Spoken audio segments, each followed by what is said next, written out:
Did you know the world's most famous coffee house began not from wealth, not from business power, not from luxury, but from a childhood filled with fear, stress, and a promise a young boy made to himself? Before Starbucks became a logo recognized in almost every airport, street corner, and shopping district in America, there was just Howard Schultz, a boy watching his family struggle, a boy who wanted life to be different, a boy who swore that if he ever made it, he would build something that treated people like human beings, not just workers. Howard Schultz was born in 1953 in Brooklyn, New York. Back then, Brooklyn wasn't the trendy, artistic place people know today.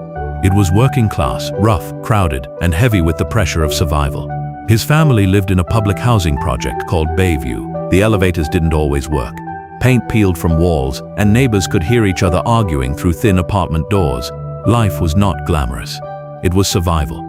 Howard's father, Fred Schultz, was a laborer, truck driver, cab driver, factory worker.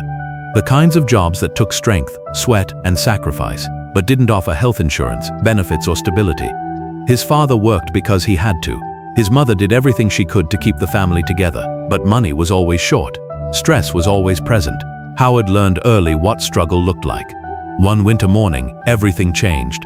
Fred slipped on ice while delivering packages and broke his hip and ankle. He couldn't work. The company fired him without help, no financial support, no medical assistance, no compassion. Howard watched his father, the man who had always tried to provide, fall into hopelessness. He watched a strong man lose his dignity to a system that didn't care. That moment stayed with him. He didn't know it then, but that memory would shape Starbucks decades later.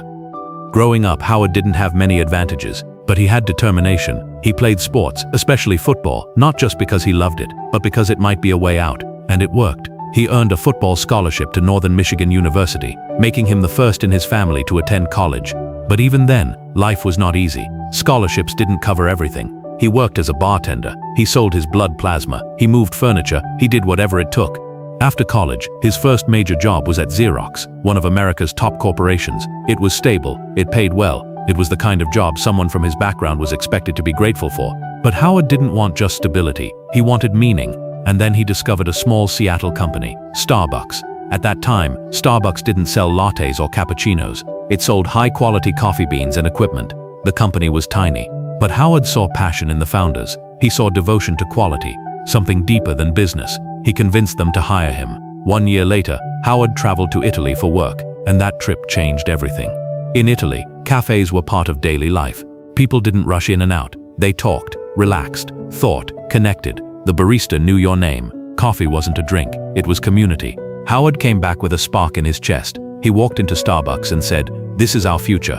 We don't just sell coffee beans, we create a place where people feel like they belong."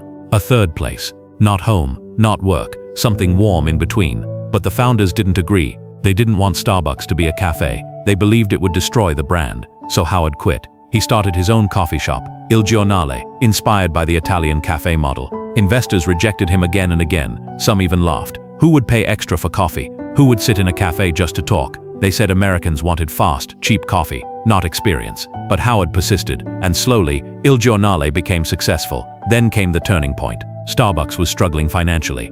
Howard saw an opportunity. He gathered every connection he had, every investor he could convince, every ounce of belief he possessed, and bought Starbucks. And just like that, the Starbucks we know today took its first breath.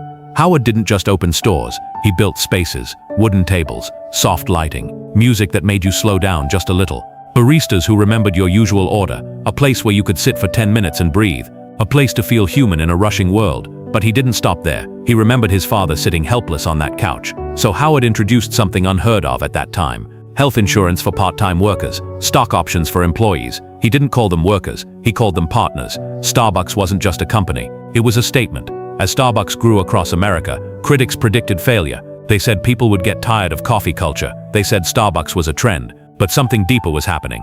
Starbucks wasn't selling coffee, it was selling identity, ritual, comfort, belonging. People weren't just drinking coffee, they were marking moments. First date coffee, study session coffee, break from work coffee, talk with a friend coffee, your own space in a crowded city coffee. Starbucks became a place where people felt like they could be themselves, but success brought challenges. Quality slipped, stores became rushed, the experience weakened. In 2008, Starbucks was in trouble, and Howard made a bold decision. He shut down every Starbucks store in America, not to sell, not to market, but to retrain every barista in how to make coffee the right way. The world said he was crazy, but Howard wasn't protecting coffee. He was protecting purpose, and it worked. Starbucks recovered, stronger than before. Howard stepped down later, then returned again when needed. He didn't see himself as a businessman. He saw himself as a steward of something meaningful. His story is not about business strategy. It is about a promise made by a child who watched his father lose everything.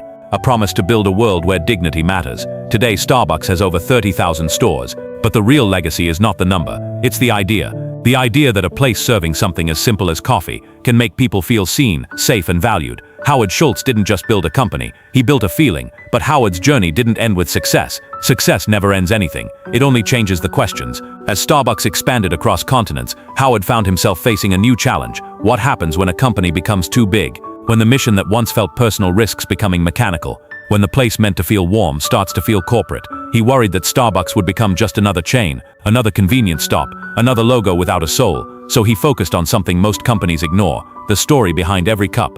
He encouraged baristas to write names on cups, not because it was efficient, but because it created a moment. A small one, yes, but real moments don't need to be loud, they just need to be human. The sound of your name, spoken with familiarity, can cut through even the coldest day. Starbucks wasn't about caffeine, it was about pause, a break in the noise, a place where time slows just enough to breathe, and for millions of people that mattered.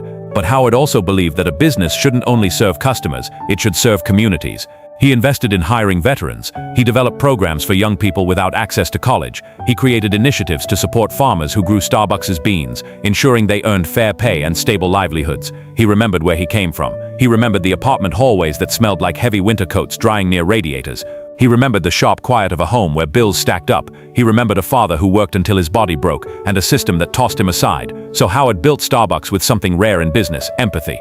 Of course, not everyone agreed with every decision he made. Some said Starbucks was expanding too fast. Others said it was too expensive. Some argued that no company could truly balance heart and profit. But Howard didn't want to be perfect. He wanted to be responsible. He believed a company could be large and still care. In interviews, he often said, "We are not in the coffee business serving people. We are in the people business serving coffee." And that belief shaped everything. Because in a world where people rush, scroll, and hurry through their lives, there is something powerful about a warm cup in your hands and a space that welcomes you whether you arrive confident or exhausted, excited or heartbroken. Starbucks didn't become a global symbol because of coffee. It became one because of how it made people feel. And that feeling began with a promise made by a little boy in Brooklyn. No one should feel invisible. No one should feel replaceable. Everyone deserves dignity. If you enjoyed this video, I